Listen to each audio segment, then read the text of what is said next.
Iran ने gulf देशों को सीधी धमकी दी है कि अगर अमेरिका या इजराइल ने उस पर हमला किया तो पूरा अरब क्षेत्र आग की लपटों से धधक उठेगा। तेहरान ने अपने परमाणु कार्यक्रम को रेड लाइन बताते हुए खाड़ी के पावर सेंटर्स को निशाना बनाने का अल्टीमेटम दे दिया है। दूसरी तरफ अमेरिकी राष्ट्रपति डोनाल्ड ट्रंप ने साफ दावा किया है कि हमारे पास हथियारों की कोई कमी नहीं है और अमेरिका हर चुनौती का मुंहतोड़ जवाब देने के लिए पूरी तरह से तैयार है।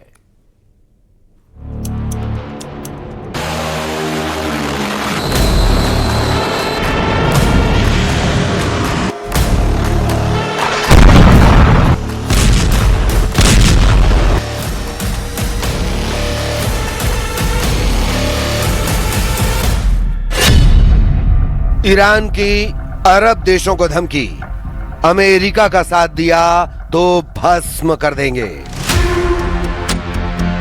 भले अमेरिका दावा करे कि उसने ईरान पर हमला इसलिए कम या रोक दिए हैं ताकि बातचीत से मसले को सुलझाया जा सके, लेकिन ईरान जिस तरह के तेवर और तैयारियां कर रहा है उसने अमेरिका, इजराइल और अरब देशों के होश उड़ा दिए हैं। ईरान ने अपनी युद्ध की रणनीति पूरी तरह से अरब देशों पर फोकस कर दी है। अरब में अमेरिका के 8 मुख्य सैन्य ठिकानों पर ईरान ने बड़े हमले की तैयारी पूरी कर ली है। साथ ही अरब देशों को आखिरी अल्टीमेटम देते हुए 2 टूक कह दिया है कि अगर अमेरिका का साथ दिया तो अरब के टुकड़े टुकड़े कर देंगे।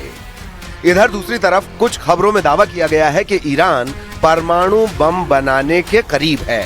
इस खबर के सामने आने के बाद से सबसे ज्यादा टेंशन में अमेरिका, इजराइल और सऊदी अरब आ चुके हैं। इन हालात को देखते हुए वॉर एक्सपर्ट्स का साफ कहना है कि आने वाले दिनों में ईरान युद्ध बेहद खूनी और विनाशक साबित होगा। हम शुरुआत करते हैं ईरान की उस धमकी से जिसने पूरे अरब वर्ल्ड को दहशत में डाल दिया है। ईरान का आखिरी अल्टीमेटम, अरब में तेहरान का आपातकाल। पश्चिम एशिया यानी मिडिल ईस्ट एक ऐसी भयावह आग की चपेट में है जिसकी लपटें अब सिर्फ तेहरान या तेल अवीव तक सीमित नहीं है। ईरान ने एक ऐसी धमकी दे दी है जिसने खाड़ी देशों की रातों की नींद हराम कर दी है। तेहरान का संदेश साफ और बेहद तीखा है कि अगर ईरान पर हमला हुआ, अगर उसके तेल और परमाणु ठिकानों को निशाना बनाया गया तो पूरा अरब आग में भस्म कर देंगे।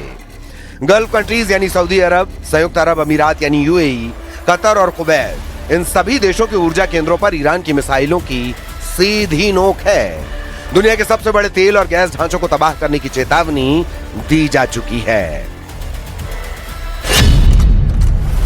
ईरान के विदेश मंत्री अब्बास अरागची ने ओमान, कतर, सऊदी अरब और तुर्की के जरिए अरब देशों को सीधे संदेश भेजा है कि यदि अमेरिका ने ईरान पर नया सैन्य हमला किया तो तेहरान पूरे अरब क्षेत्र की तेल रिफाइनरियां, पावर ग्रिड और वाटर इंफ्रास्ट्रक्चर को निशाना बनाएगा। ये केवल एक खोखली धमकी नहीं है, बल्कि दुनिया की 20% ऊर्जा आपूर्ति की रीढ़ पर लटका हुआ वो चाकू है जो कटते ही वैश्विक अर्थव्यवस्था को पटरी से उतार सकता है। हालिया रिपोर्ट्स के अनुसार ईरान ने ओमान और दूसरे मध्यस्थों के जरिए गल्फ देशों को सीधा और सख्त चेतावनी वाला लेटर भेजा है।